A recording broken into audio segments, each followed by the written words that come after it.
Hello, my name's William Hugh. I'm a Welsh learner, and to that effect I'll be checking out a different Welsh word every day. Feel free to join me.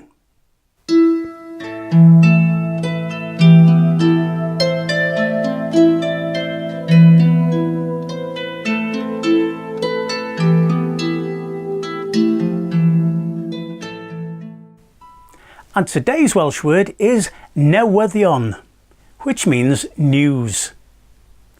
Newyddion, as in newyddion a chylchgronau, news and magazines. Newyddion, news.